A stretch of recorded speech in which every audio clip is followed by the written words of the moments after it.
Bonjour à tous, j'espère que tout le monde va bien, ça fait plaisir de vous retrouver. Aujourd'hui, je vais vous parler du projet Noodle.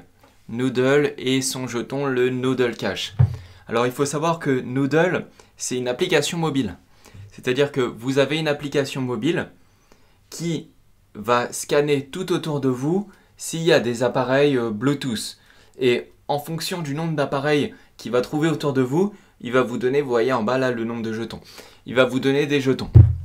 Donc ça veut dire que vous pouvez le garder, vous pouvez le mettre à faire tourner en arrière-plan, ça consomme très peu d'énergie et lui, en récupérant des données Bluetooth, c'est des données Bluetooth qui récupère, des objets connectés, donc de l'Internet of Things, c'est-à-dire l'Internet des objets. En fait, l'application, elle va scanner et elle va trouver avec le Bluetooth des objets connectés. Et avec ces objets connectés-là, elle va se connecter aux objets. Et du coup, en détectant ces objets-là, elle peut récupérer des données.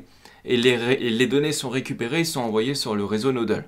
Et après, Noodle, eux, ils commercialisent ces données-là à différents acteurs, etc. Je vais rentrer dans le détail de tout ça après. Donc Noodle, c'est un projet qui est assez big. Avant, ils étaient sur la blockchain Stellar, ils sont passés sur Polkadot.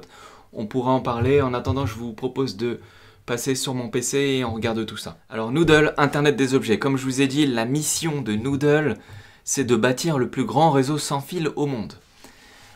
Au réseau Noodle. Donc ça veut dire qu'ils veulent connecter un maximum d'objets connectés autour de nous pour récupérer les données et pour pouvoir les utiliser. Attention, ils récupèrent des données, mais ils peuvent faire en sorte de communiquer avec ces appareils-là. Donc ça va plus loin que juste récupérer des données. Ensuite, lorsque les objets se trouvent à proximité et sont détectés, certaines informations sont détenues, peuvent être récoltées, transmises et stockées. Alors on verra quel type de données, de quelle manière, etc. Pour l'instant, on va faire comme d'hab, on va présenter le projet d'abord par la team, ensuite le projet et après le token metrics. Pour parler de la team, il a été fondé par Mika Benoliel et Gareth Kinsman. Donc Mika Benoliel, c'est un Français, donc un projet Frenchy, on va dire ça, et Gareth Kinsman, ou américain, plutôt américain.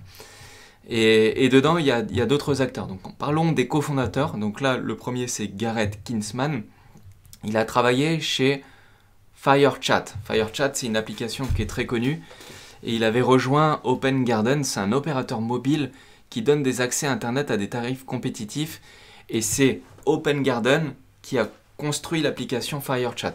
Donc ça a été un succès, ça permet de communiquer avec d'autres personnes pour offrir des accès à Internet à plein de gens qui ne peuvent pas avoir accès.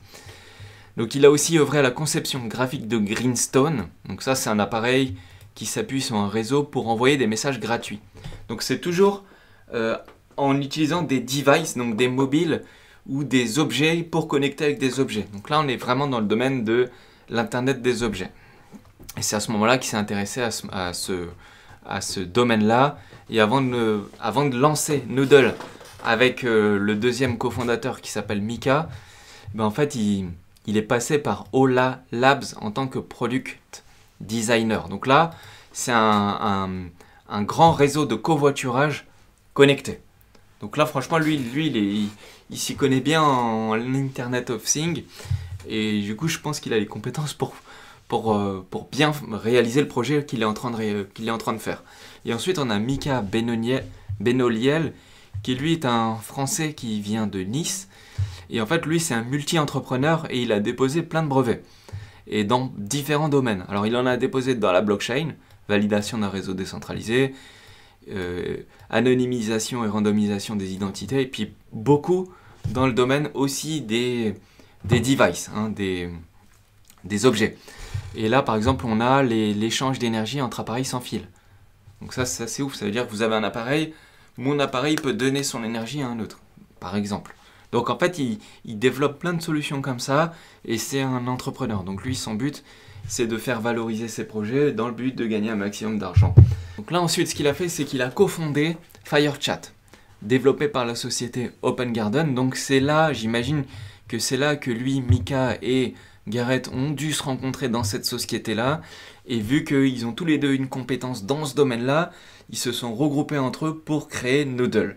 Donc là, on assiste à la création de Noodle.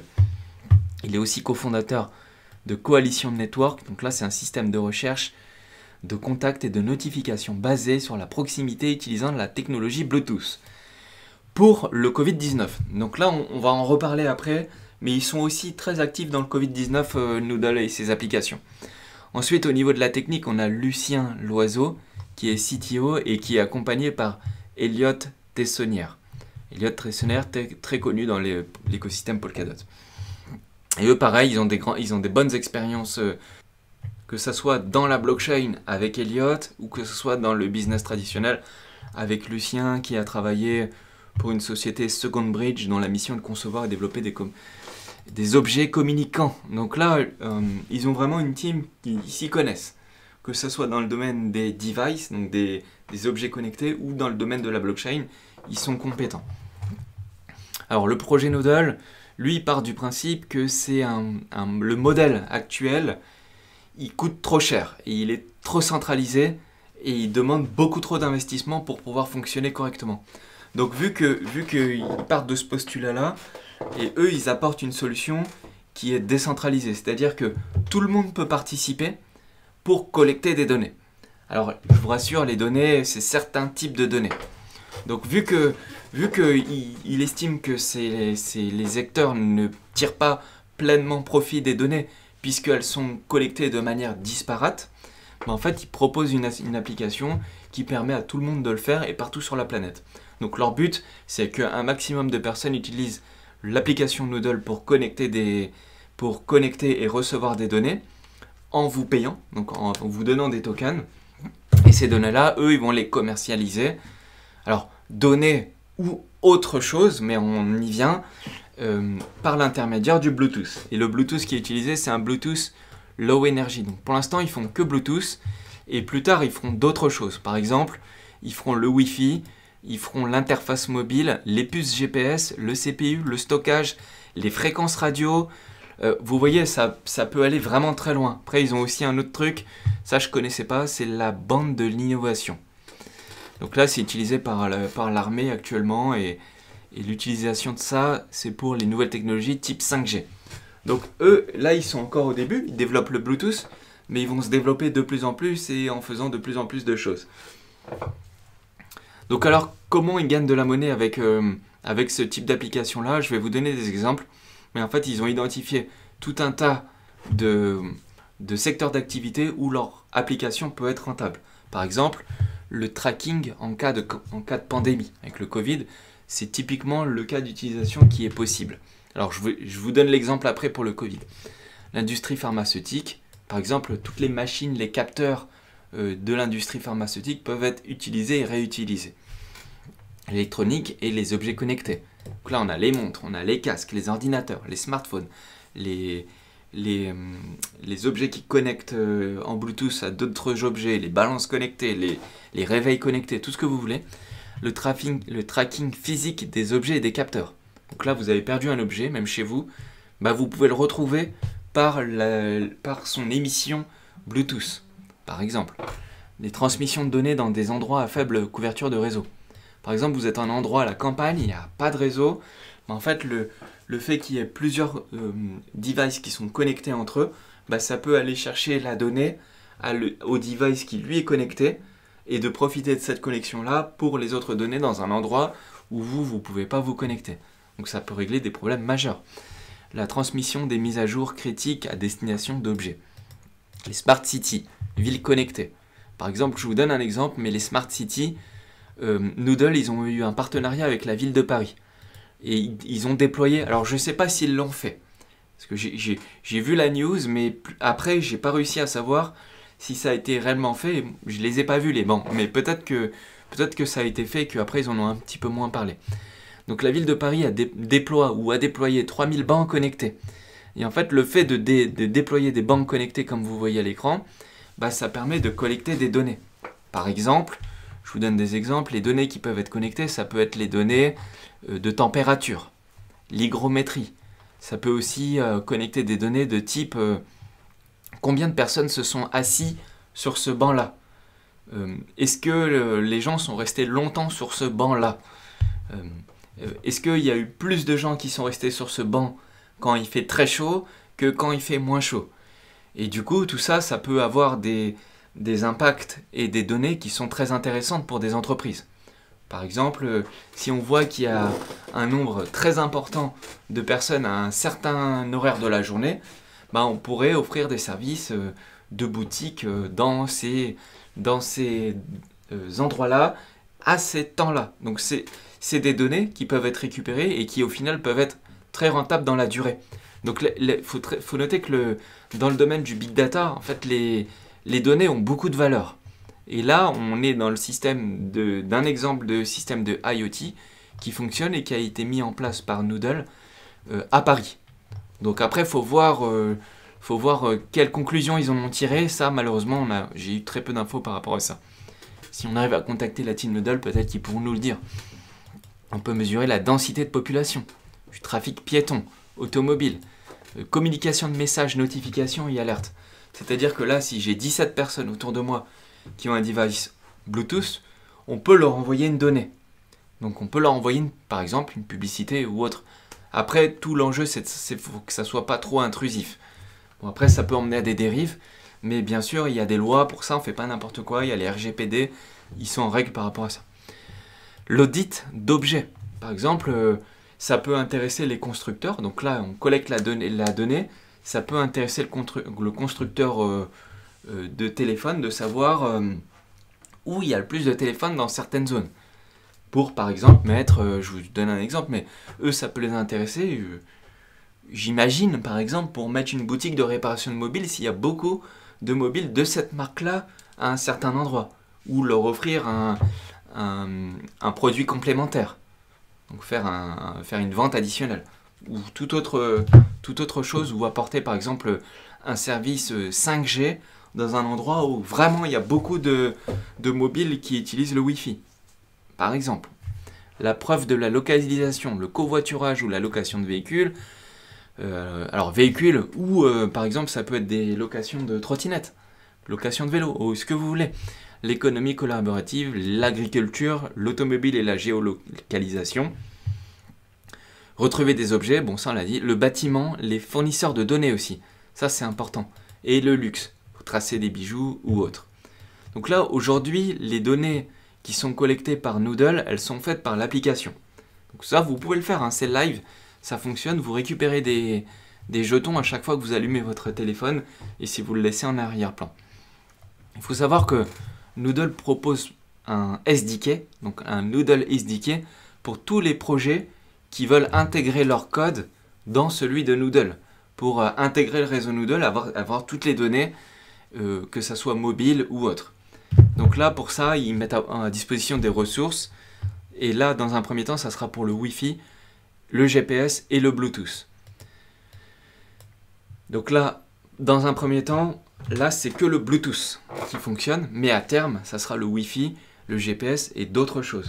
Donc c'est que avec le Bluetooth, donc il faut activer le Bluetooth pour faire fonctionner ça, et après on collecte des données à partir du Bluetooth. Et plus tard, avec d'autres types, comme j'ai cité juste avant. Donc là pour l'instant c'est de mobile à mobile, puis après ça va se faire sur plein d'objets connectés. Là par exemple ce qu'ils veulent, c'est de détecter des objets sur des routeurs ou sur des voitures connectées. Par exemple, les Tesla sont toutes connectées, même les Renault, les voitures, elles sont connectées maintenant. Enfin, toutes les voitures sont connectées. Et pourquoi pas embarquer le logiciel Noodle directement dans des futures technologies ou des outils. Comme ça, ils vont pouvoir après récupérer des données ou échanger des données ou même faire connecter les objets entre eux. En fait, il y a plein d'utilisations qui sont possibles.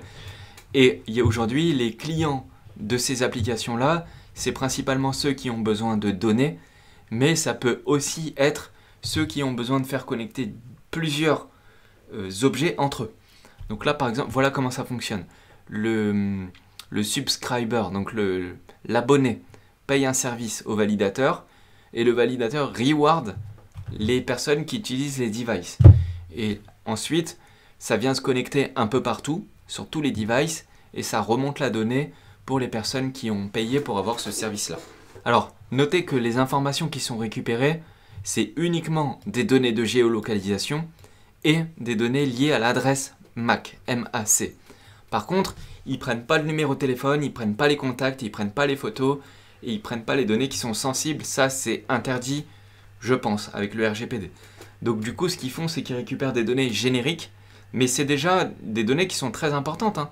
C'est déjà des données énormes et on peut faire beaucoup de choses, comme je vous ai donné avec l'exemple de Paris et les bancs. Alors Noodle, ils ont développé avec un projet qui s'appelle Coalition Network, ils ont développé une application, c'est-à-dire un petit objet comme ça. Et en fait, cet objet-là, c'est un tracker. Alors attention, je sais que pour certains, quand on dit tracker, on n'est pas là pour traquer les gens, bien sûr. Enfin, j'espère que c'est pas ce qu'ils font, mais je vous explique à quoi ça marche. Le Noodle M1, ils ont créé ce petit objet-là, et en fait, c'est un tracker respectueux de la vie privée qui permet de détecter des interactions sociales. Donc là, aujourd'hui, vous savez, il y a l'application Covid de l'État. En fait, Noodle, ils ont fait la même chose, mais cet appareil-là, il permet de traquer, et par exemple, il permet de détecter les cas contacts d'une personne qui aurait contracté le Covid, ou encore d'émettre une alerte si deux personnes sont trop proches.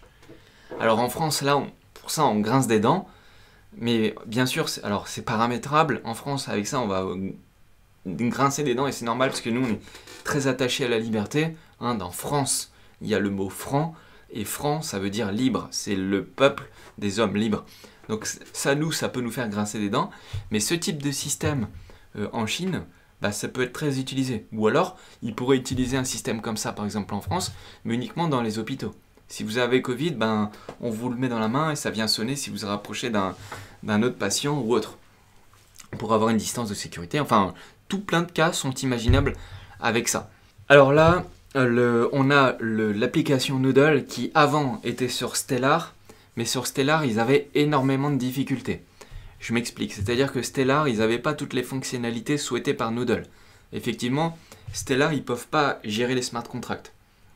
Donc Stellar, eux, c'est juste un réseau pour faire des transactions, et même pour faire des transactions, le réseau, il a été très rapidement encombré. Parce que quand vous envoyez 1 ou 5 Noodle qui vaut quelques centimes, et qu'il y a beaucoup de données qui partent d'un coup avec les Bluetooth et tout, en fait, ils se retrouvent avec des données qui sont très rapidement encombrées.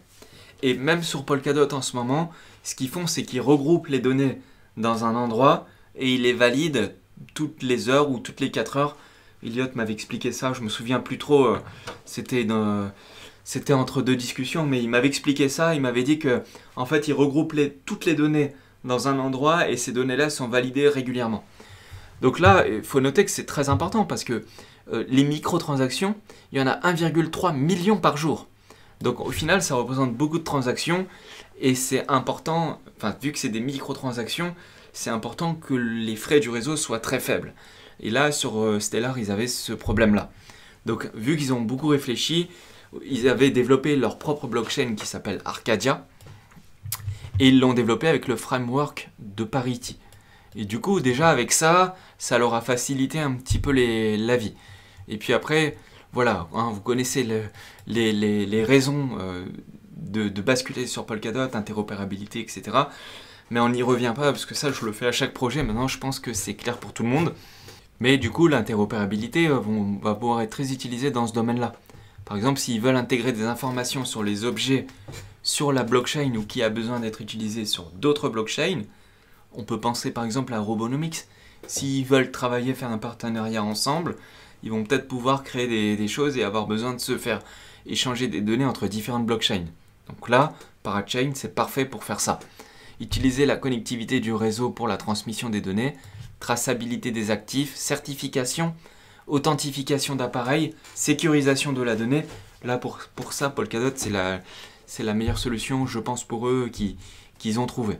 Voilà, parlons maintenant du tokenomics. Pour le tokenomics, le jeton, c'est le NODL. Le NODL, il est utilisé pour les paiements, pour la gouvernance, pour le stacking et pour les frais du réseau, et pour la création de smart contracts.